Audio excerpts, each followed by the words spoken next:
So a lot of what I'll be sharing today is from the book. 70 years is a lot to cover, so it's going to be really high level. If you're already a super fan of these films, a lot of it might be remedial for you, but I'm hoping that a lot of you who maybe Godzilla curious will find something interesting here.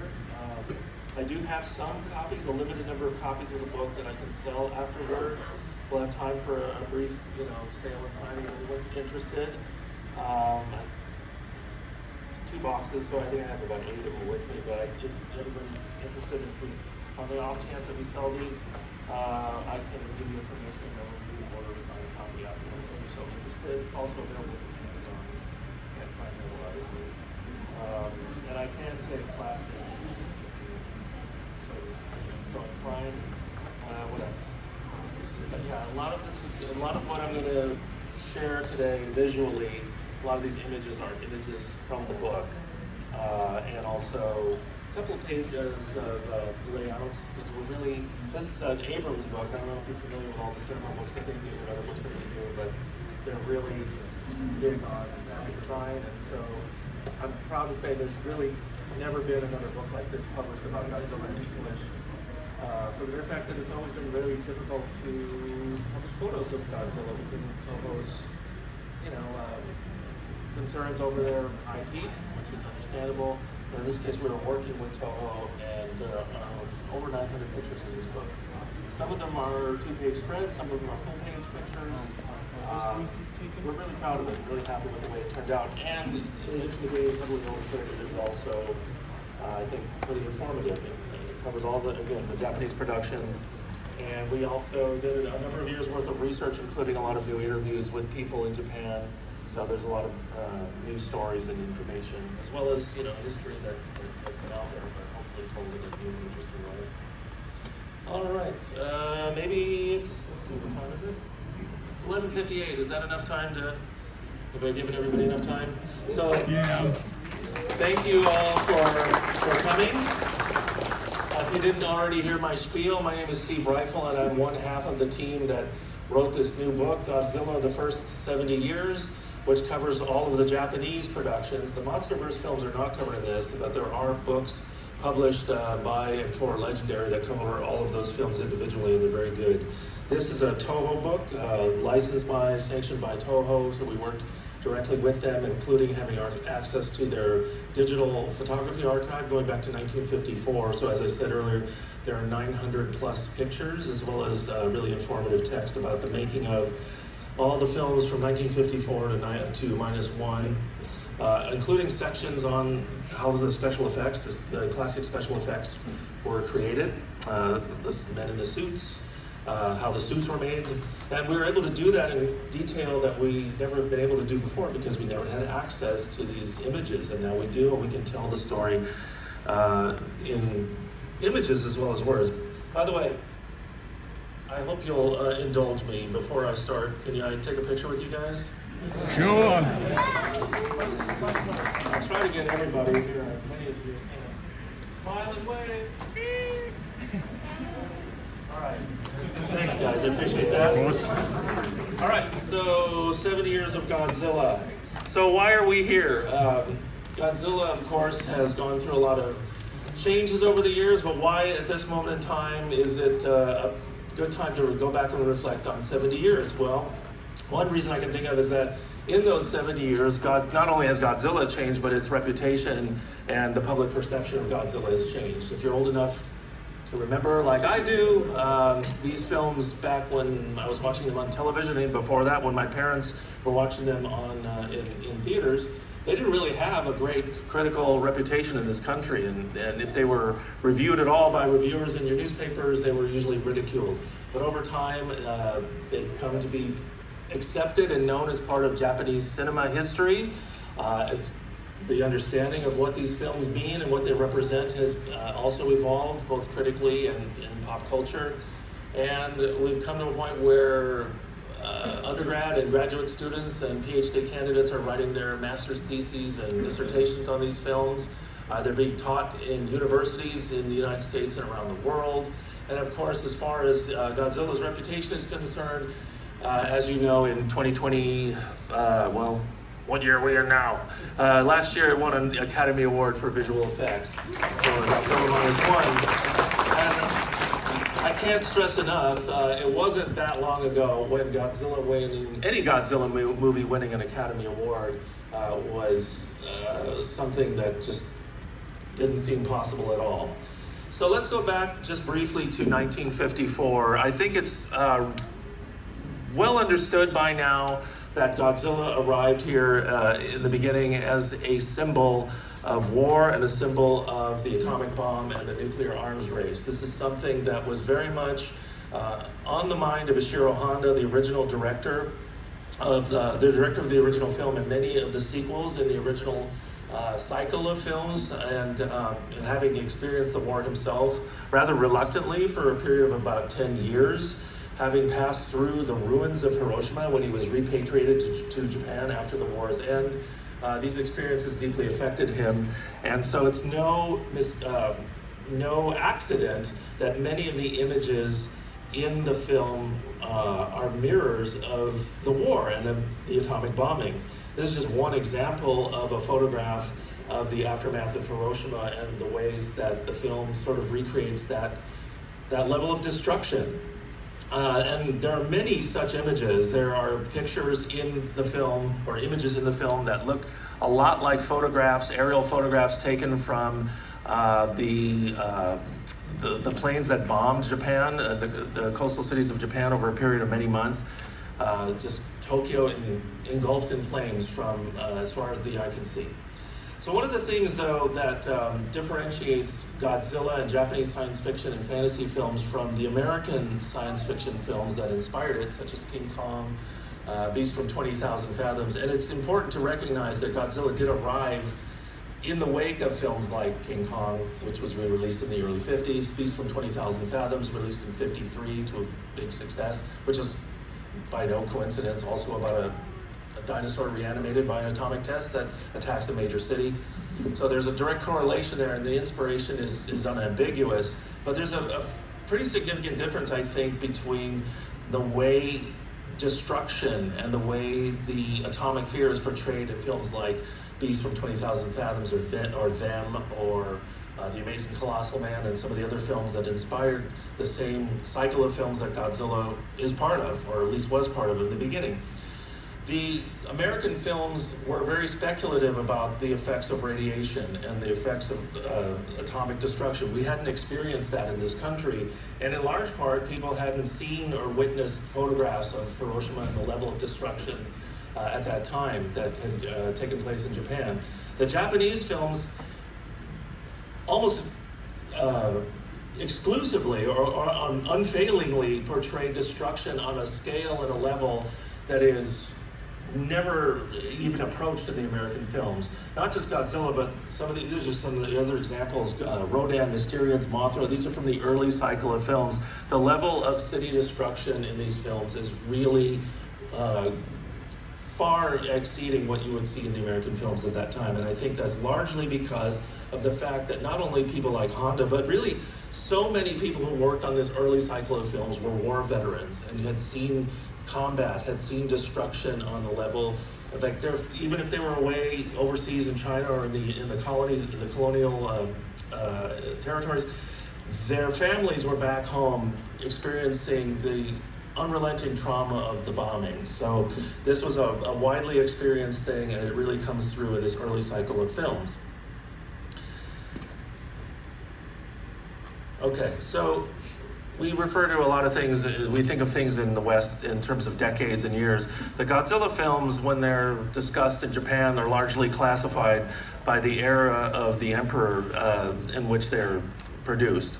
It's a little bit, there's a little bit of ambiguity there, but the early cycle of films are largely referred to as the Showa films. Again, I'm showing you, I just want to reiterate some of the images, not all of them are from the book, and I hope that piques your interest. The early films, though, I really want to pay a little bit of tribute to some of the people that are featured in the book. And these are three of the figures of the early cycle of Godzilla films and Toho special effects films that really had a tremendous influence over not just the fact that these films were made, but the content of them. and the way that the visual style, the way they're defined visually. Tomoyuki Tanaka is the brainchild of Godzilla. He's the producer who came up with the idea, largely inspired again by Beast from 20,000 Fathoms. You may know the story, it's repeated in the book, but it's been well told by now that he was in a moment of crisis when another big production, which was not a monster movie at all, but was to be the studio's big release for that year, was suddenly canceled. And so he needed to come up with a spectacular replacement project, and it ended up being Godzilla. Eiji Tsuburaya, who's a name I hope you're familiar with, is the genius, the creative genius behind this type of special effect. This really signature aesthetic, if you will, of these type of films, which really revolves around the combination of a man in a monster suit portraying Godzilla or some other creature, walking through, trampling through, or just existing on a miniature set, highly detailed miniature sets. And again, Yoshiro Honda, I mentioned earlier, is the director who directed the first film and most of the first cycle of films up to 1975. But of course, these films evolved over time, and the themes evolved with the changing of the times. Japan, of course, grew out of the war and out of the occupation period, which ended in 1952, and went into eventually a period of great economic resurgence through the 50s and especially into the 1960s. You may have heard of Japan's economic miracle. And so memories of the war started to fade, especially those themes started to fade from the movies and other forms of popular culture as prosperity, grew and people's standard of living increased. And so the films from Toho and cinema in general started to have a more, especially commercial cinema I'm largely referring to, which of course these films are a great part of. Commercial cinema from Japan largely became brighter, it became more colorful, there was a lot of comedy, a lot of music. Mothra, which came out in 1961, which is really a game changer in terms of this genre, because it's the first film that really has a quote-unquote happy ending where the monster lives and the monster is actually the good guy.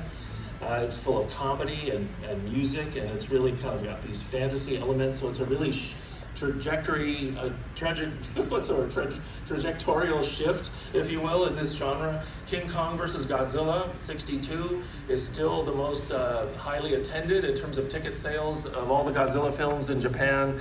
It was, of course, it came out really at the time when Japanese cinema was really booming. And but of course it contains comedic elements. The stars of the film are stars from Toho's salaryman comedies of the day. And also, this is a shot on the far left of Frankenstein Conquers the World, which came out in 64, 65. That's essentially a co-production with the West, with an American company called United Productions of America. Actually, Godzilla was supposed to be in it, but then they changed course and this monster Baragon took its place. But the point is, by this time, these films were internationally popular. Toho was making a lot of money, not only distributing them domestically, but they were also distributing them internationally, and they were garnering a lot of revenue from overseas sales, including the United States, of course. And so American companies started to become involved in these productions. That's the Peanuts, I forgot to click that, but we were talking about the fantasy elements in Mothra. But one of the things, and I do this all the time, don't I? I always hit the wrong button.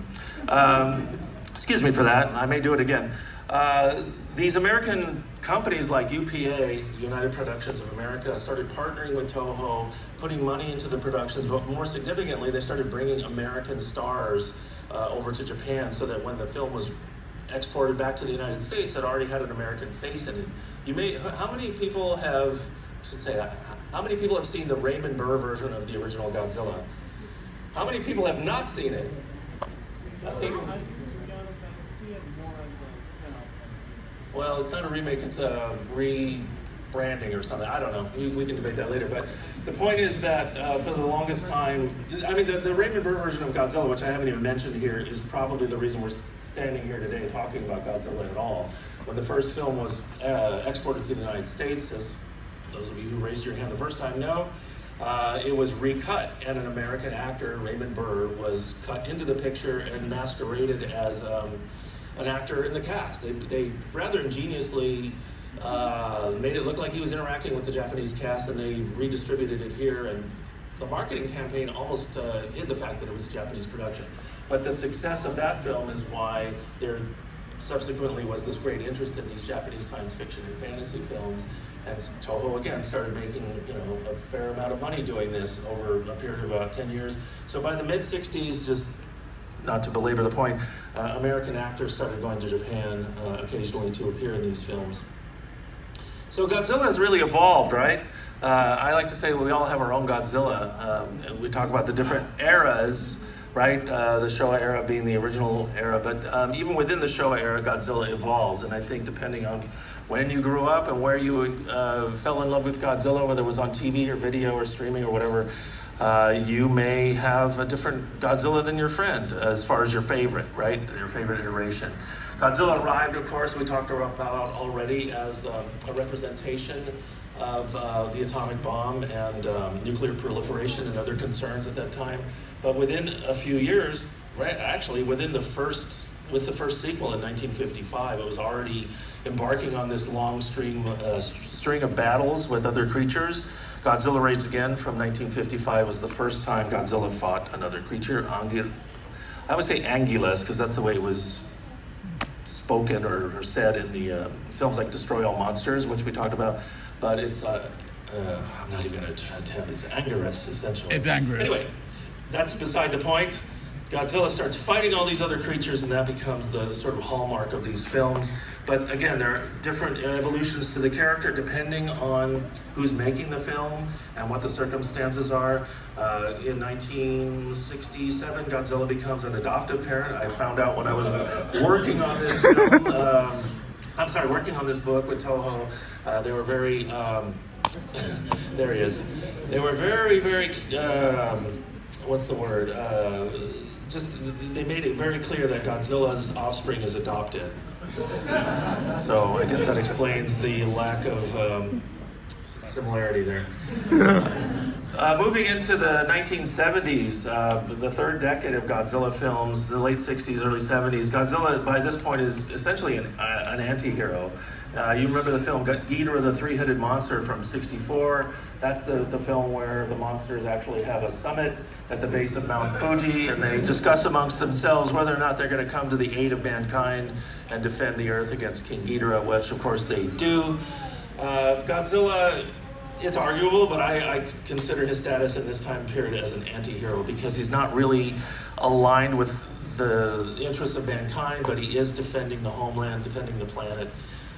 By the early 70s, though, the Japanese film industry had gone through a tremendous downturn for a number of factors, not the least of which was the fact that by now televisions were affordable and people were largely, or in much greater numbers, staying home and watching TV instead of going to the movies.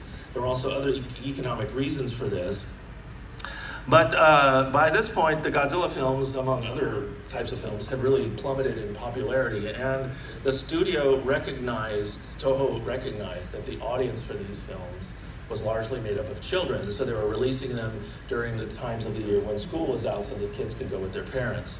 And so by 1969-70, these films were released exclusively as part of something called the Champion Matsuri, the Champion Festival, which was a program of animated content and other things that were released during these times of the year and were made exclusively for children, where you could spend the whole day there with your parents. But I would say that even in these times, Godzilla has always remained somewhat relevant to the things that were going on around it. People making these films always kind of understood that they could use the creature to kind of reflect the social, political, historical things going on around the world and in Japan. So in '71, Godzilla became an environmentalist and fought the smog monster, Hedorah. And that's really, that film is a children's film, but I call it a children's polemic because it's really about a plague of environmental catastrophes that had really poisoned fisheries, poisoned waterways all around, and poisoned the air in many, many Japanese cities. In light of that economic boom that I was talking about, it had a really tremendous cost. And so people were coming down with all kinds of diseases that were attributed to those things. And this is also the time, again, matinee star. This is the time when Godzilla flies through the air and does a kangaroo kick and all kinds of crazy things. And again, that may be the Godzilla that you love, and there's nothing wrong with that. That's totally cool. I just want to pay tribute briefly to some other really important people from the early cycle of Godzilla films. Haruo Nakajima, of course, who passed away a few years ago, was Godzilla for many, many years. Thank you. Yeah, it's a wonderful man. I hope some of you got to meet him when he was doing a lot of conventions a number of years ago. He was just a delight. And he really took the role seriously. And the other person we want to mention is Akira Ifukube, the composer. I think it's very, very arguable that if not for Ifukube's amazing music, which really is, it gives Godzilla that emotional power that really, and really instills the character with terror. I really think that his music in so many of these films just sort of, it makes the visuals that much more impactful. It transcends the visual. And of course, there's some geek sitting there with Ifukube, and that's actually me 30 years ago almost, when I first tripped to Japan researching this stuff. All right, so again, we're moving through the eras. In the Heisei era, which the 1984 is technically, the 1984 film is technically part of the Showa series, but it's referred to largely in discourse about Godzilla as part of the Heisei cycle, which is roughly runs from the return of Godzilla in 1984 to Godzilla vs. Destroya in 1995. And again, at this point in time, this is after the 3 Mile Island incident. So when Godzilla was resurrected from a roughly 10-year period away from the screen, because again, the popularity of the films had really plummeted. But Toho was looking for ways to bring it back because Godzilla was really, it was the cash cow for the company. It's a really successful franchise, and they were trying to find ways to reinvent it.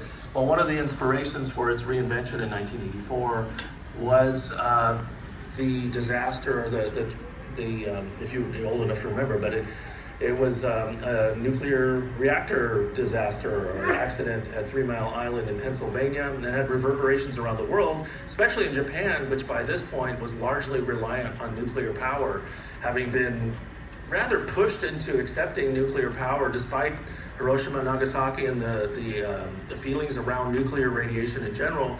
But starting in the 1950s and the 1960s, Japan embarked on this big nuclear energy program, again, largely to fuel that economic boom that we were talking about. So when Godzilla comes back, it's eating nuclear material to survive, and there's a lot more discourse about Godzilla being a living nuclear reactor, essentially. Also in this cycle of films, there's a lot of nostalgia. The people making these films are a new generation who grow up watching the original films and they're inspired by them. There's a few old hands, old guard members who are still around teaching the younger people how the craft of traditional special effects are made. And again, by this point, Hollywood's largely starting to go digital, but the Toho films are made on a much smaller budget and smaller scale. And again, there's a feeling of tradition. And that these handmade techniques of suits, miniatures, and other analog techniques need to be preserved. And so there's a lot of pride in the work that went into these films. And again, they bring back some of these traditional creatures like King Ghidorah. Mothra makes a reappearance in 1992. Mechagodzilla, a new version of Mechagodzilla, along with Rodan, makes an appearance in 1993. This is another incident of another still on the right from Godzilla vs. Mechagodzilla in 1993. Again, Godzilla becomes apparent. There's constant evolution going on in these films from film to film to film. One thing that's different about these films, though, I didn't really even mention this at all, the original cycle of films, the continuity is rather loose. If you remember, sometimes they jump ahead in time a number of decades, and then they'll jump back in time to the present day. There's really no continuing characters from one film to another, with rare exception. In these films, there's actually more of a continuing story, and the psychic Miki Sagusa, played by Megumi Odaka, who writes a foreword to our book, thank you very much, is one of the only continuing characters of that length of time, or the only character to have continued from one film to another that many times. She's in 6 different films, which is a record, if you will. And also Godzilla becomes a parent once again. Still on the right, it's defending an egg, an adoptive parent again, we're told again once more time. Rodan and Godzilla are fighting over custody of the egg in that film, and by 1995's Godzilla vs. Destroya, the offspring has hatched, and it very, very clearly resembles its adoptive father. And if you remember, if you've seen the film, I'm sure many of you have, it ends in this really interesting way in which Godzilla actually dies, which became a big publicity angle for the film. There was an acknowledgement that the Heisei series was going to end, because around that time there was knowledge that the TriStar film was coming out, and there was a great anticipation for that. Yeah, 98. So Toho decided to end the series with a bang, and Godzilla Dies became the marketing campaign. But of course, Godzilla really can't die, so at the end of the film, Junior is resurrected.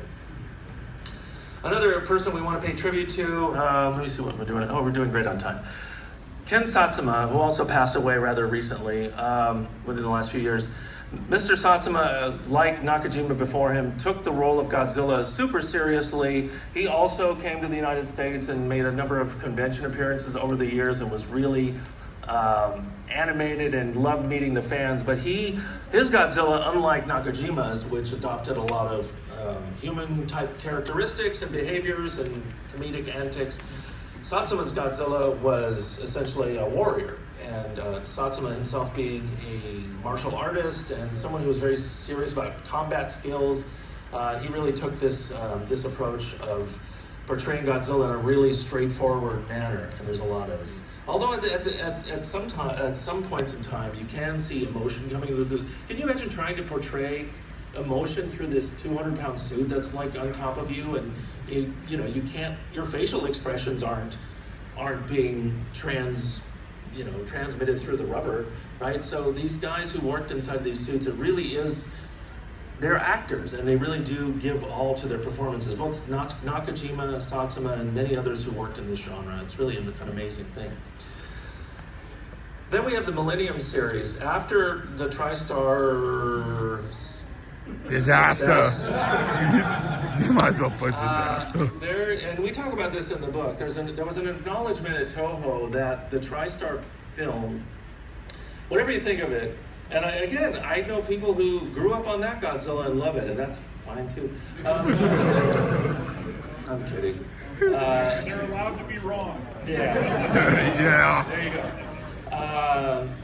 There was a feeling at Toho, though, that the content-wise, character-wise, design-wise, that film had strayed so far from what Godzilla is, and they were worried also about the Japanese Godzilla losing its identity. So rather than just let TriStar make a bunch of these films with this thing, which didn't happen, of course, but nobody knew that at the time. They rebooted the Japanese series starting in 1999 with Godzilla 2000, Millennium. And so there's a Millennium series of films, which have kind of somewhat flown under the radar, but I think a lot of people really love them. I mean, you really had to experience them here on video first, and then on streaming in this country. The first one, Godzilla 2000, of course, was released in theaters, which was kind of interesting. But and they turned it into a comedy. I haven't even talked about all the dubbing. Watch them with subtitles if you can. But when I grew up, all these films were dubbed into English, and that's one of the reasons that they were perceived as comedies. And people used to use words like cheesy when they talked about these films. And it was largely because of the way that they were treated when they were brought to the United States. They were recut. A lot of material was cut out of them sometimes. The music could be changed, scenes could be reordered. But the dubbing was the thing that I think did the most damage to the way these films are perceived. And the fact that you're taking a CinemaScope image from the original films and squeezing it onto a little TV, which does no good for it. But the dubbing was always done, even good dubbing. It's hard to do good dubbing, right? Because it's a thankless task. The lips are never going to match, and then of course the original actors' performance is lost. and also just by its very nature, the performances tend to sound funny. So there you have it. But I'm getting far afield here, but in the early aughts, there was a series of Godzilla films that were produced at Toho, and they're noteworthy for a lot of reasons. This is a time when Toho started thinking a little bit outside of its comfort zone, I think you could say. Traditionally, the directors and the crew of these films, dating back to the 50s, were people who worked inside the studio system. People who were essentially employees or under contract to Toho. People like Ishiro Honda and Jun Fukuda and other directors and special effects people. Other than, you know, the laborers on the film, they might be, you know, if you're working in a lower level position, you might be a part-timer or something. But by and large, these were studio films made inside the studio system. But by the aughts, and even earlier than that, this Japanese studio system had really changed, and that kind of lifetime employment system really didn't exist anymore. And so they started looking to independent directors, and as a result of that, they started making films that had different perspectives, because these are directors who are brought in because they have a vision of their own, a different concept. So one example in 2001, and again, I'm showcasing and trying to show off some of the layouts from our book, and you can see that we have some really great photography. This is a photo taken on the set of Godzilla, Mothra and King Ghidorah, Giant Monsters All Out Attack, sometimes called GMK. And it's a film from 2001 where Godzilla is basically reincarnated as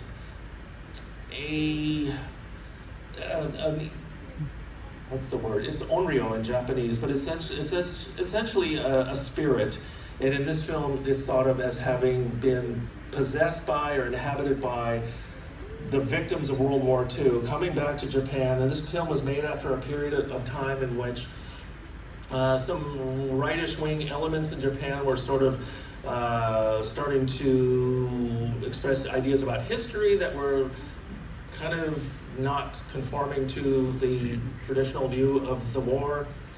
I don't want to get into that here, but in any way, the director of this film was largely concerned about that, and he wrote a story in which Godzilla is not only representative of the atomic bomb, but also representative of Japan's war legacy. And the fact that he was concerned that there were people in society that were forgetting that legacy and risking, you know, going down a dark path again, right? So that's kind of the idea behind the film in a nutshell.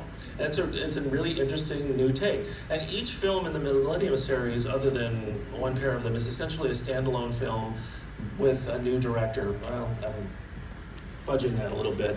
But this is just a new approach. And each film in the series, other than the two Mechagodzilla films, is essentially a direct sequel to the 1954 film, kind of erasing or ignoring all the history in between. So it's a new approach. And again, some views from inside the book. So this is Godzilla Final Wars. How many of you seen that? And what do you think of it? It's a really divisive, interesting film, I think. It had a premiere in Los Angeles. I don't know if anybody was there, at the Chinese Theater on Hollywood Boulevard. That was really fun.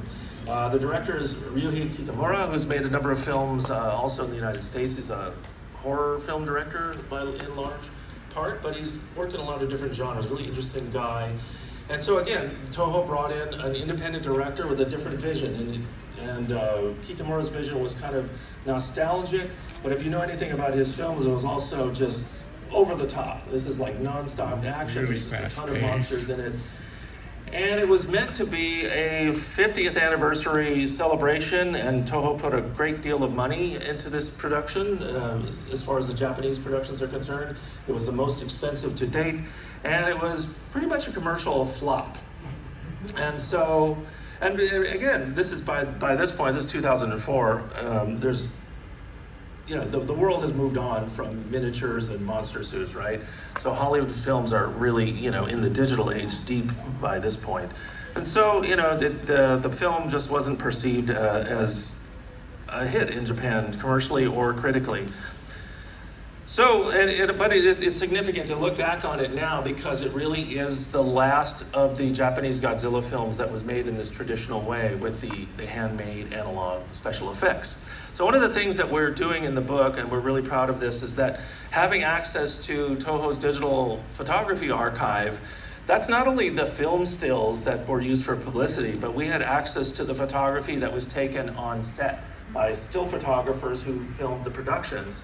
And so that's one of the ways that we're able to share with you the behind the scenes activities, the way things were put together, like in this this photograph on the right, this sort of Godzilla versus Megaguirus. This is when the staff is, I don't know if you've seen this movie, but if you remember, there's a scene where Godzilla has, its body is basically covered with insects, with parasites that are attacking it. And this is the crew placing those on top of the Godzilla suit.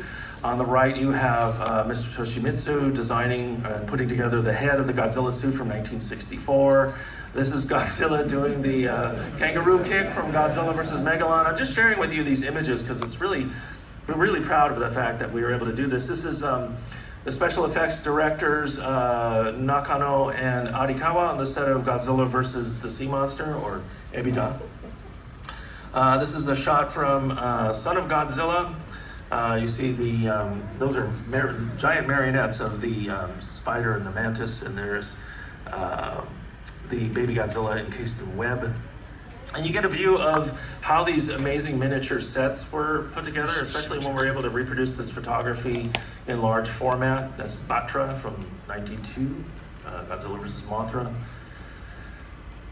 This is a photograph that I think is just great. This was taken by our friend, the journalist and writer Norman England, on the set of GMK in 2001, and you get a really good idea of what it was like inside these sound stages, these stages, and how big these miniature sets really were. And we also have sections in the book on the production art. I was talking with a gentleman here earlier. Ed and I have been, of course, researching these films for a long time.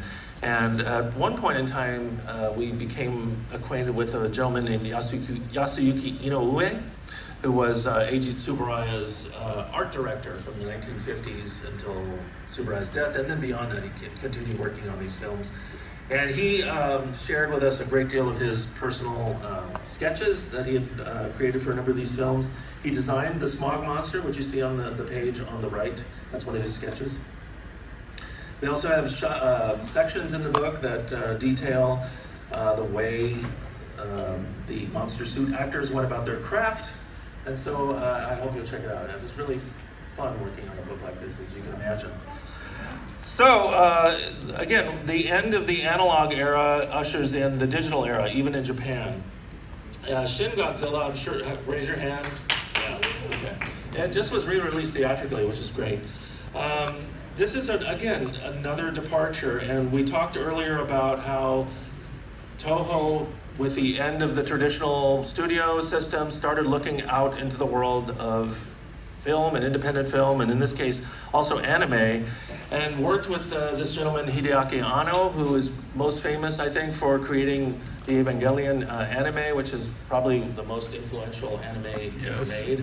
Yes. He had his own take on this type of film, and again, this is really a hard reset. It's not even a sequel to the original film. This is a reimagining. In this reality, Godzilla has never appeared before. And again, always, to a greater or lesser degree, these films tend to reflect something going on in the world or in Japan. And in this case, it's to a greater degree. The film is largely positioned as a satire of the Japanese government's response to the Fukushima disaster in 2011. And it's also, in the latter part of the film, it shifts around, but it's also a tribute to the emergency responders and others who actually rushed into the danger zone to assist. We also cover the anime, both the anime trilogy from 2017-18 and also Singular Point, which I'm sure a lot of you have seen and are fans of. And again, working outside the box, these films were produced for Toho, but largely independently, with all new takes on the character. In the anime trilogy, Godzilla is essentially an Earth spirit. It's basically a highly evolved life form that, and a symbol of ecology. Whereas in Singular Point is an altogether different take where Godzilla is essentially the fulfillment of a doomsday prophecy. So -1, of course, is where we are now, or were recently.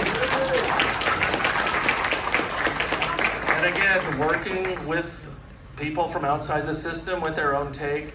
Takashi Yamazaki, I don't know if you've seen any of his other films. Some of them are available streaming if you're interested and haven't yet. He's one of the most commercially successful directors in Japan of the last couple of decades. And his films tend to have this really nostalgic take on the past. That's a really oversimplified way of putting it because he's covered a lot of different subject areas. But he's a really interesting filmmaker, and I always personally hope that somebody would make a period Godzilla film. I thought it might end up being a remake of the first film, but in this case he had his own take, and he does it's another timeline and basically a different origin story that's respectful, I think, of the original, but it has a story that's really reverent of the generation that fought the war, which is somewhat controversial in certain circles, but it's a really interesting take. And I think it's remarkable, actually. The success of Godzilla -1 internationally, I think, is something that we should acknowledge as being somewhat remarkable in the fact that, first of all, Godzilla came to us originally, as a Japanese Godzilla in particular, as something of a different era when these films were made a different way. And Godzilla was largely associated with the analog techniques, the man in the suit. Well, here we've taken that Godzilla and put it into the digital world, and it is every bit as impactful as it ever was. And in fact, some of the Godzilla destruction sequences in this film are the best ever. I think they surpass even what Hollywood has ever done. But even beyond that, this is a very Japanese story. Okay, it's rooted in Japanese history, post-war history. It's about an individual who fought in World War II. It is a story of redemption, which is universal, but it is a story rooted in Japanese post-war history, and I think that it is somewhat remarkable that that story translates universally, and I think the directors also acknowledge that the subject matter of the film is something that isn't really discussed in Japan as much as it is in other parts of the world, the subject of PTSD, which is largely another term in the story. But anyway, it's a wonderful film, and I hope if you haven't seen it sounds like most of you have, that you'll check it out. So what's next? We know that we haven't talked about the MonsterVerse. I warned you all that wasn't part of this book, but they have books on all of those films, and they're really good, so you should check them out. But we do know that there's a new MonsterVerse film coming out soon. We have to acknowledge that the popularity of the MonsterVerse is largely responsible for, at least in part, for Godzilla's explosion in popularity in the last few years. But we also know that Toho is going to make another film with Mr. Yamazaki. The success of Godzilla -1 kind of gave Yamazaki the keys to the kingdom, so he's kind of got, the ball is in his court. He can do probably whatever he wants. There's a lot of rumors, I don't get into that stuff, about what the next film might be or about, or what it might not be about, but I think we're all kind of waiting with great anticipation for that. And with that, I will leave you to have a fun rest of the day. I did want to mention, though, I do have a limited number of copies if anybody's interested in buying a book or checking it out. They're $75.